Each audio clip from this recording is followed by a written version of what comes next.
अस्सलाम वालेकुम everyone, welcome back to Magic Kitchen. आज मैं आपके साथ शेयर करूंगी एक बहुत ही मज़ेदार सी और ज़बरदस्त सी यखनी पुलाव की रेसिपी जो आप लोग बीफ में भी बना सकते हैं और मटन में भी बहुत ही मज़ेदार बनती है। जल्दी से अपनी रेसिपी स्टार्ट करते हैं, लेकिन उससे पहले आप लोग मेरे चैनल को सब्सक्राइब कर लें और बेल का आइकन दबाना मत भूलिएगा ताकि आइंदा आने वाली हर रेसिपी की नोटिफिकेशन आप लोगों को मिलती रहे। हम सबसे पहले पुलाव की यखनी तैयार कर लेंगे। तो उसके लिए मैंने यहाँ पे मीट ले लिया है 1 किलो तकरीबन। आप बीफ या मटन कोई भी ले सकते हैं। और इसमें मैं पानी शामिल कर रही हूँ। 1 जग इसके अंदर मैंने पानी शामिल किया है। और साथ में हम प्याज शामिल करेंगे इसके अंदर। 3 अदद दरमियानी साइज़ की प्याज है जिसको मैंने बीच में से 2 पीस कर लिए हैं। साबुत लहसुन की 1 गोली। साबुत धनिया भी हम इसके अंदर शामिल करेंगे 3 चम्मच। साथ में सौंफ, ये भी 3 चम्मच। नमक हस्ब जायका।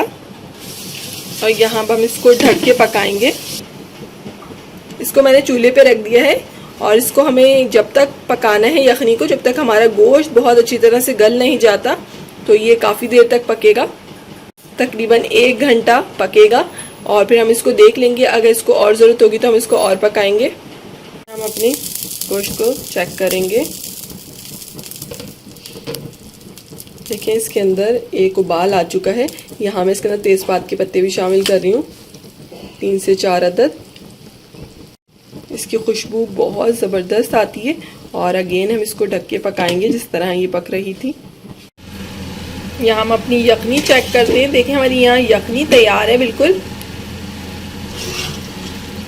अच्छी तरह से। आपको गोश्त गल जाना चाहिए। और ये देखिए कितनी अच्छी तरह से हमारा गोश्त बिल्कुल गल चुका है यहाँ पर। अब मैं यखनी को यहाँ पर छान लूँगी ताकि हमारी जो इसका यखनी का हमारी जो पानी है वो सेपरेट हो जाए।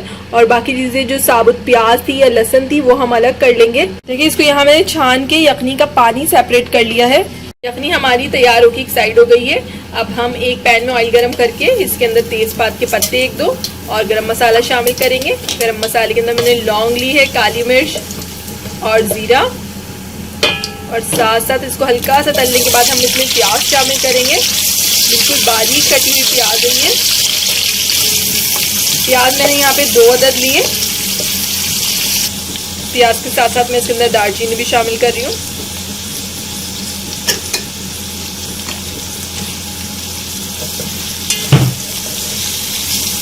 प्याज को हमें अच्छे से फ्राई कर लेना है कि इसका कलर सुनहरा सा हो जाए।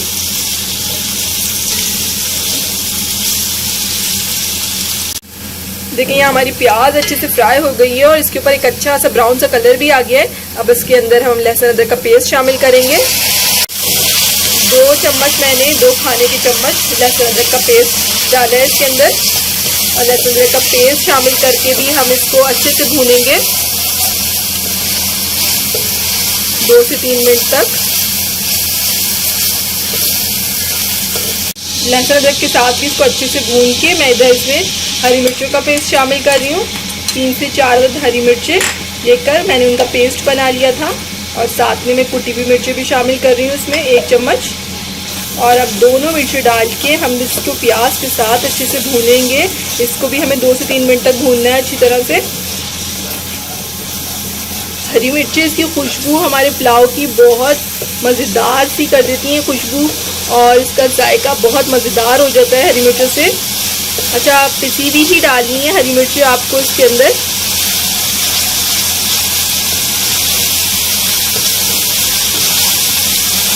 मिर्ची अच्छे से भूनने के बाद मैं इधर इसमें टमाटर शामिल कर रही हूँ। 2 दरमियानी साइज के टमाटर है, बिल्कुल बारीक कटे हुए। और साथ ही साथ हम इसमें अपना गोश्त भी शामिल कर रहे हैं जो हमने यखनी के अंदर से निकाला है, ताकि वो भी इसके अंदर अच्छे से फ्राई हो जाए और सारे मसालों का टेस्ट हमारे गोश्त में आ जाए।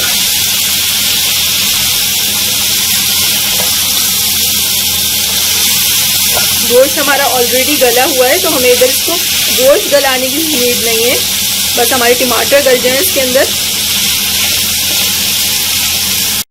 अच्छी तरह से इन सब चीज़ों को साथ में भून लेना है।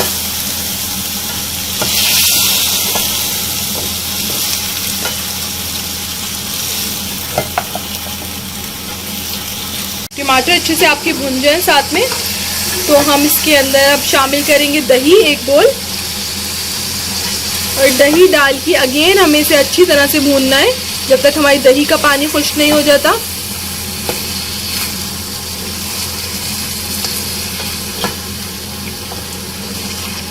यहाँ पे ये अच्छे से भुन चुका है और दही का पानी भी खुश्क हो गया है। अब हम इसके अंदर अपनी यखनी शामिल करेंगे।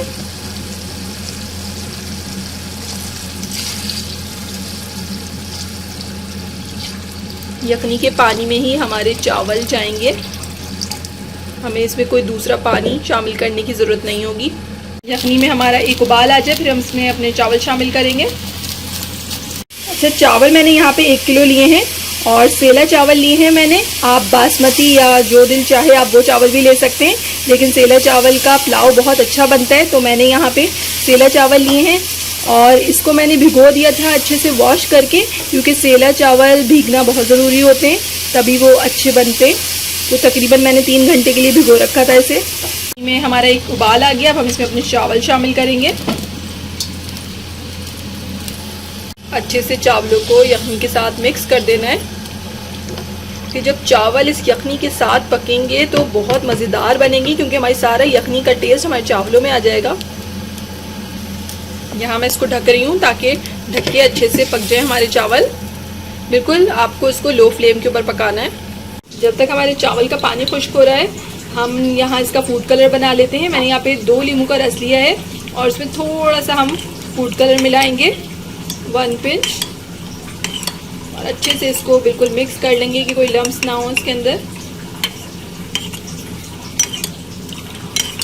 जब भी आप फूड कलर मिलाएं उसको कोशिश करें कि आप नींबू में ही डाल के मिलाएं। इससे ये होता है कि आपके सारे चावलों में कलर फैलेगा नहीं और एक बहुत अच्छा सा कलर भी आ जाएगा हमारे चावलों में।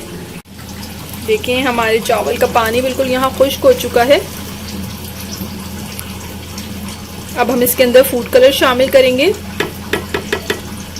फूड कलर आपको इस तरह से डालना है कि थोड़ा थोड़ा सब जगह आप डाल दें,